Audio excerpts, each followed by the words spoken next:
ఏడాదికి 5,85,00,000 జిహెచ్ఎంసీ ఖజానాకు భారీ గండి. మాన్సూన్ టెండర్లలో గోల్మాల్. గత ఏడాది అద్దె వాహనాల ఖర్చు 5,40,00,000.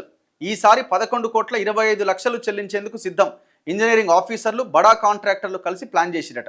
సమీక్ష లేకుండానే టెండర్ మరో 2 ఏళ్లు పొడిగించిరట. గొప్ప వాళ్ళు ఉన్నారా బాబు ఈ అధికారులు, ఈ మంత్రులు వీళ్ళంతా కలిసి. ఈ టెండర్లలో గోల్మాల్ జరిగిందట.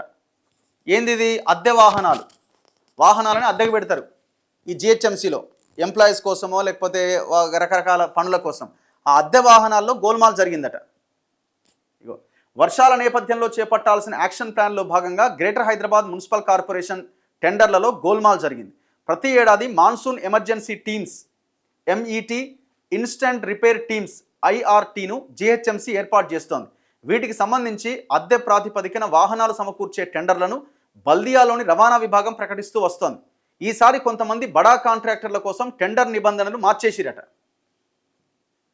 ఎట్లా అంటే ఎక్కడ చూడు దోపిడీనే.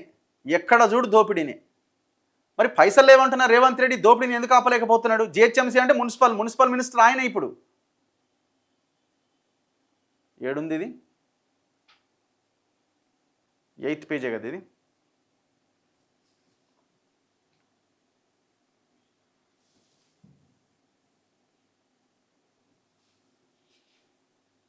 ఇగో, ఓ కంపెనీ కోసం ప్రత్యేకంగా రూల్స్ రూపొందించిరట. సమీక్ష లేకుండానే టెండర్ పొడిగింపు. జిహెచ్ఎంసీ ఇంజనీరింగ్ అధికారులు, బడా కాంట్రాక్టర్లు కలిసి బల్దియా ఖజానాకు భారీ నష్టం చేయాలని ప్లాన్ చేసిరట. గతంలో ఒక వెహికల్కు నెలకు 30,000 మాత్రమే ఇచ్చేవాళ్ళు. దీంతో 150 వాహనాలకు నెలకు 45 లక్షలు, ఏడాదికి 5,40,00,000 ఖర్చు అయ్యేది. అయితే కొత్తగా తీసుకోవాలి అనుకున్న ఇసూజు వాహనానికి నెలకు 62,500 రూపాయలు చెల్లించేందుకు సిద్ధమయ్యారు. 150 వాహనాలకు గాను 93,75,000, సంవత్సరానికి 11,25,00,000 అవుతోంది. అంటే గత ఏడాది కంటే ఇది ఏకంగా 5,85,00,000 అదనం.